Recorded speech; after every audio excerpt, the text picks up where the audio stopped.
Les propriétés hygrorégulantes exceptionnelles de la membrane varioduplex, validées par avis technique, protègent l'habitat et ses occupants de la condensation et des courants d'air parasites. L'été, lorsque les températures s'élèvent, l'humidité contenue dans les bois de construction s'évapore. La structure moléculaire de la membrane varioduplex s'adapte pour permettre à la vapeur d'eau de s'échapper vers l'extérieur du bâtiment, garantissant ainsi le séchage des structures. Elle protège aussi l'habitat des émanations de produits utilisés pour la conservation des bois de construction. Le séchage des structures est indispensable car l'humidité piégée dans le toit peut causer d'importants dégâts, notamment sur la charpente. Elle peut, dans des cas extrêmes, en provoquer la rupture. Les pare-vapeurs traditionnels n'offrent pas de telles possibilités. En hiver, la vapeur d'eau contenue dans l'air chaud intérieur tente de s'échapper à travers les murs et le toit. La membrane intelligente varioduplex s'adapte pour bloquer le passage aux importantes quantités de vapeur d'eau provenant de l'air intérieur. La structure moléculaire de la membrane respirante se ferme pour empêcher le transfert de vapeur d'eau dans la toiture. L'été suivant, le cycle se répète. Grâce aux propriétés hygrorégulantes de la membrane varioduplex, la toiture reste saine et sèche. L'étanchéité à l'air de la toiture est assurée et les habitants sont protégés des courants d'air parasites durant toute la durée de vie de la maison.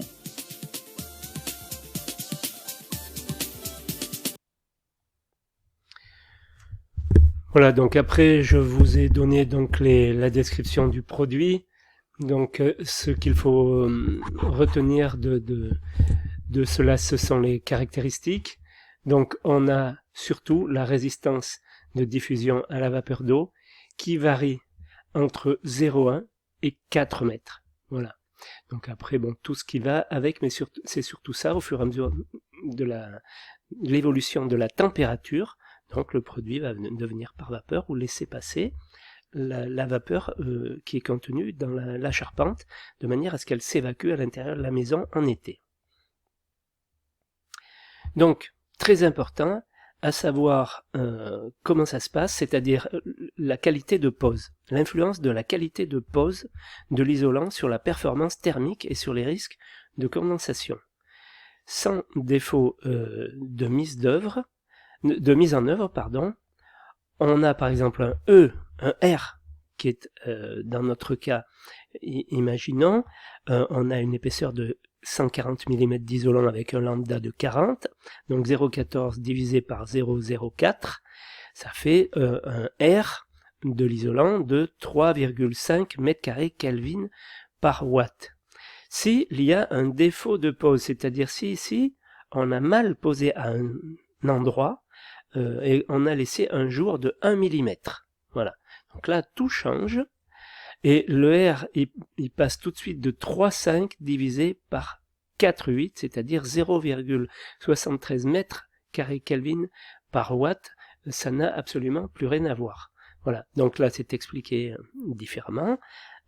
Sur une surface d'isolation de 1 m² et d'une épaisseur de 14 cm, une fente d'une largeur de 1 mm dans le système isolant due à un mauvais jointoiement et mise en œuvre de l'isolant entraîne 4,8 fois plus de déperdition de chaleur que l'ensemble de la surface isolante. Ça, c'est des tests qui ont été faits sur place.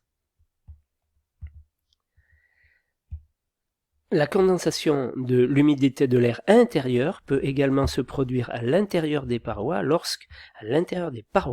lorsque l'air circule de l'intérieur vers l'extérieur par les défauts d'étanchéité.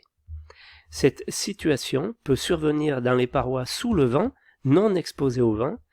La différence de pression entre l'intérieur et l'extérieur du logement sur ces parois peut générer un courant d'air de l'intérieur vers l'extérieur par les défauts d'étanchéité. Pour éviter la diffusion de vapeur d'eau intempestive, il faut s'assurer que le pare-vapeur soit continu en le rendant jointif au moyen d'un ruban adhésif approprié et pérenne.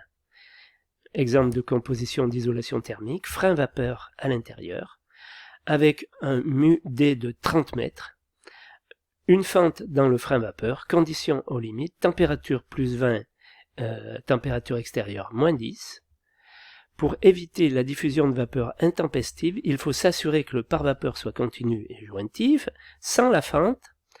On est à 0,5 g d'eau par mètre carré par 24 heures, ce qu'il peut absorber. Et si l'on met une fente de 1 mm, on tombe à 800 g d'eau par mètre carré et par 24 heures. Ça n'a plus rien à voir. Le facteur d'augmentation d'humidité est de 1600. Voilà, donc tout ça pour vous sensibiliser à la qualité de la pose sur le chantier et bien indiquer aux gens qui posent de faire attention. Voilà. Voilà ce que j'avais à vous dire par rapport à la migration de la vapeur d'eau. Tout ça est compliqué, c'est pas évident, mais il faut comprendre que ce phénomène est capital aussi. Hein, le diagramme de Mollier, là, très important de voir cette saturation de l'air et condensation de la vapeur d'eau et de comprendre tout ça. Voilà.